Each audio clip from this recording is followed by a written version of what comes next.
انسان کو بھی ایک ہی صورت میں روکا جا سکتا ہے.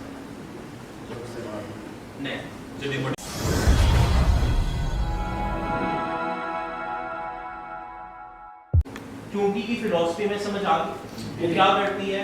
وہ رکتی نہیں ہے, وہ وی این کی طرف فلیکسیبل ماڈ کے ساتھ بڑھتی رہتی ہے. ہاں ایک صورت میں اسے روکا جا سکتا ہے, اسے مار دیا جائے.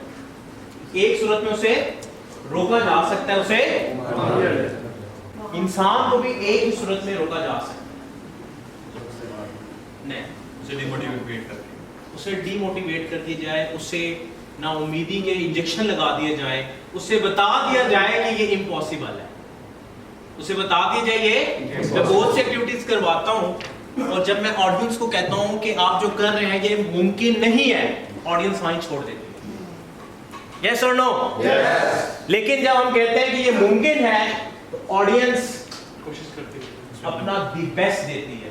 آڈینس اپنا دی بیسٹ دیتی ہے اور وہ چیز ممکن کر کے دکھا دیتی ہے. انسان کے پاس فلیکسیبلٹی کا اگر موڈ ہو, فلیکسیبلٹی کا بیہیویئر ہو تو وہ کچھ بھی کر سکتا ہے. Make sense? Yes. Any confusion? No. آج سے ہم کس بیہیویئر کو اڈاپٹ کریں گے؟ فلیکسیبلٹی. جب بھی پانی پیئیں تو آپ کو یاد آنا چاہیے کہ اگر آپ فلیکسیبل ہوں گے تو آپ دنیا کے اندر کچھ بھی اچیو کر سکتے ہیں. بیکاز بائی ڈیفالٹ اللہ تعالیٰ نے انسان کی تخلیق فلیکسیبل کی ہے. آپ دیکھیں سبی کی سخت گرمی میں بھی انسان رہ رہا ہے اور سخت مائنس کے ٹیمپریچر میں بھی انسان رہ رہا ہے. یس اور نو؟ یس. وائی؟ انسان کی نیچر فلیکسیبل. سو ہمارے حالات, ہماری کنڈیشننگ ہمیں ریجڈ بنا دیتی ہے, ہمیں آئس کی شیپ میں لے جاتی ہے, جس کی وجہ سے ہم لوگ فلیکسیبل نہیں ہوتے.